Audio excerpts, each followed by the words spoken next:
नमस्कार दोस्तों, स्वागत है आप सभी का मेरे YouTube चैनल स्टेनो गुरु शिवा में। दोस्तों शुरू करते हैं आज की डिक्टेशन। गति लेखन अभ्यास संख्या 169। गति 80 शब्द प्रति मिनट। स्टार्ट। तीर्थ स्थल लोगों की आस्था के साथ साथ पर्यटन, रोजगार और राजस्व अर्जन के महत्वपूर्ण केंद्र होते हैं। अपेक्षा की जाती है कि ऐसी जगहों पर लोगों की आवाजाही, रुकने ठहरने, खाने पीने की समुचित और सुविधाजनक व्यवस्था हो। सरकारें तीर्थ स्थलों के विकास और वहां श्रद्धालुओं, सैलानियों को आकर्षित करने का प्रयास करती है।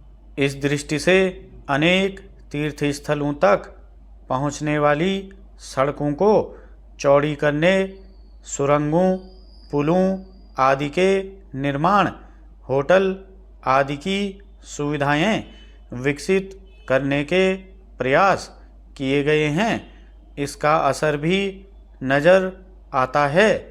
अनेक तीर्थ स्थलों पर लोगों की आवाजाही काफ़ी बढ़ गई है, मगर इसके साथ ही इन जगहों पर कमाई की होड़ में कई अव्यवस्थाएं भी पनपी हैं। इसका नतीजा यह है कि दुर्गम जगहों, पहाड़ों के तीर्थ स्थलों पर हादसे बढ़े हैं, जिनमें हर वर्ष बहुत सारे श्रद्धालुओं, सैलानियों की जान चली जाती है।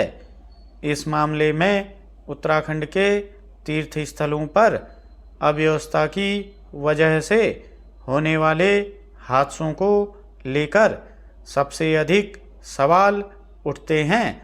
इस वर्ष चारधाम यात्रा शुरू होने के बाद से 2 महीने के भीतर सड़क दुर्घटनाओं, हेलीकॉप्टर हादसे आदि की वजह से करीब 60 लोगों की जान जा चुकी है। हालांकि प्रशासन का दावा है कि वह यात्रियों की हर सुविधा का ध्यान रखता है, पर सच्चाई यह है कि अव्यवस्था के कारण चारधाम यात्रा में कई तरह की असुविधाओं का सामना करना पड़ता है।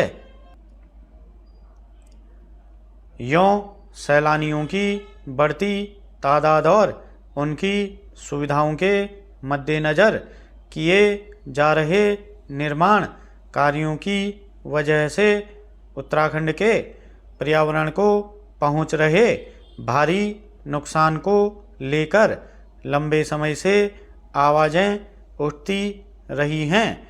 वहाँ के पहाड़ भंगुर हैं। निर्माण कार्यों और अतार्किक ढंग से बन रहे भवनों, सड़कों आदि के कारण उनमें दरारें पड़ने की शिकायतें आती रहती हैं।